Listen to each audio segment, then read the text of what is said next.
Hello, young historians. Welcome to the Classics for Kids Art History Series, where we explore the wonders of the ancient world through art. I'm your guide, Elaine, and today we're traveling in time, back over 2,800 years ago, to a time when art was just beginning to tell stories in a brand new way.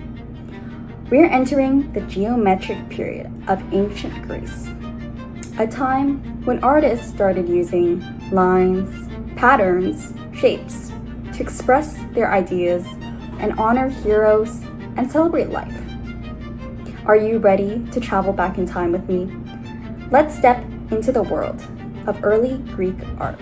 After the great Mycenaean palaces first advanced distinctively Greek civilizations on the mainland fell around 1100 BCE, Greece entered what we call the Greek Dark Ages. Now, what does that mean?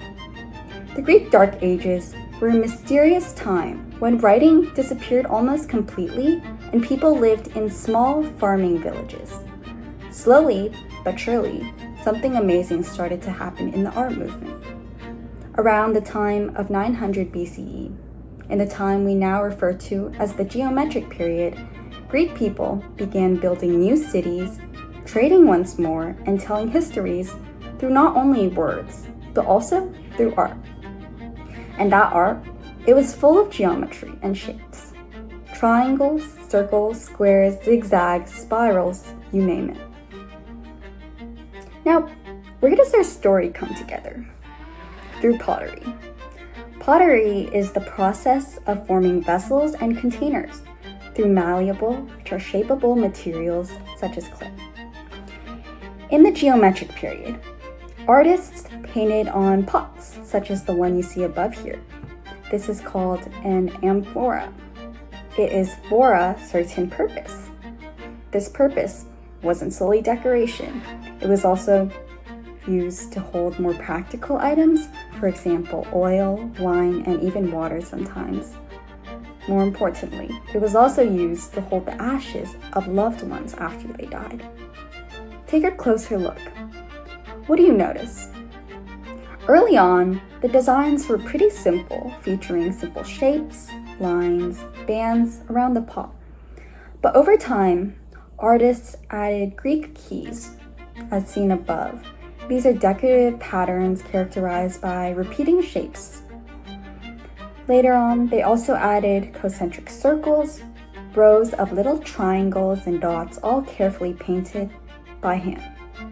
Eventually, humans and animal figures even appeared, made from, you guessed it, shape. Now, let's take a look at an example of one of the artworks during the geometric period. One of the most famous Greek vases ever made, the Dipylon crater, named after the Dipylon Gate in Athens.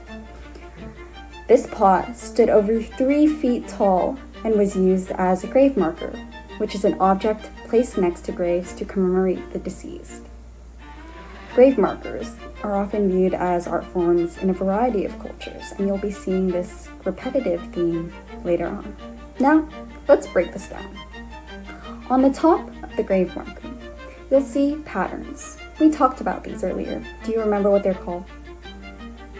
That's right, Greek keys, or also known as meanders.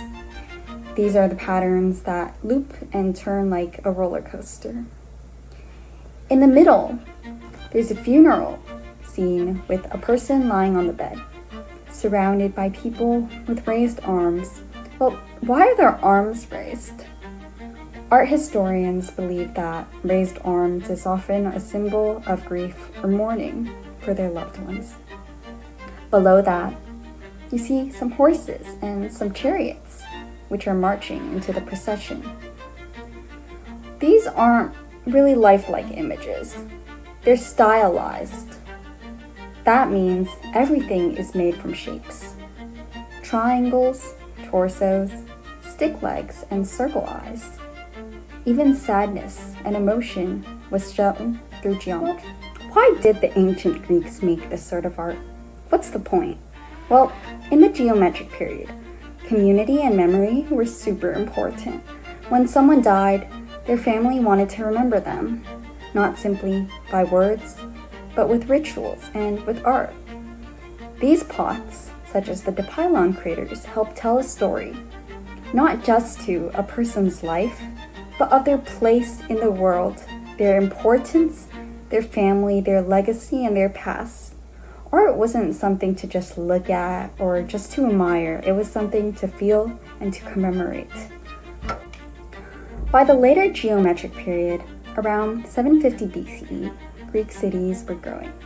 Athens, Corinth, and Thebes became the centers of pottery, trade, and art. And guess what? These pots weren't just for the Greeks. Trading was a big part of Greek culture, and traders carried them from across the Mediterranean to Italy, to Cyprus, and even to Syria. People everywhere admired these simplistic forms, beautiful shapes, and patterns found in Greek pottery. Contact with the outside world grew, as trade grew, and so did the spread of Greek ideas.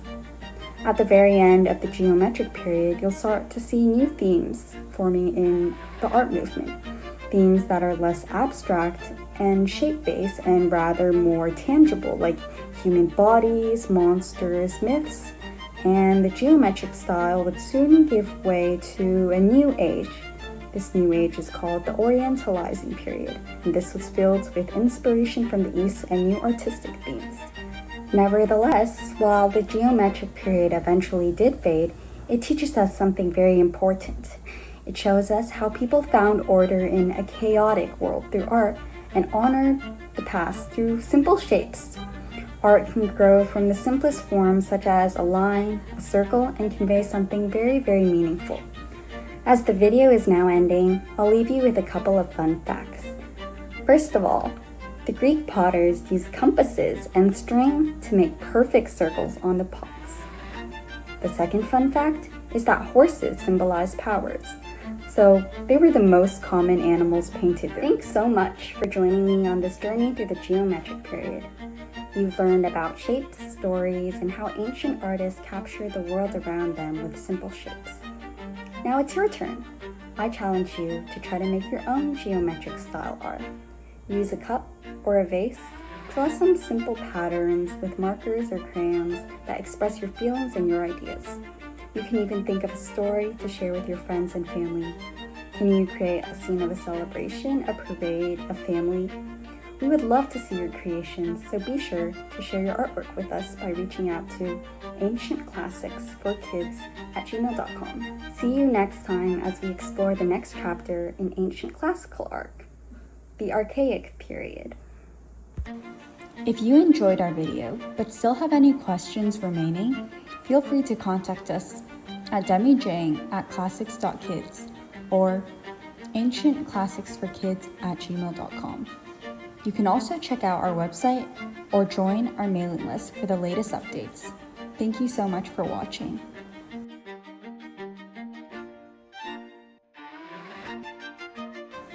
If you enjoyed our video but still have any questions remaining, feel free to contact us at demijang@classics.kids or ancientclassics4kids@gmail.com. You can also check out our website or join our mailing list for the latest updates. Thank you so much for watching.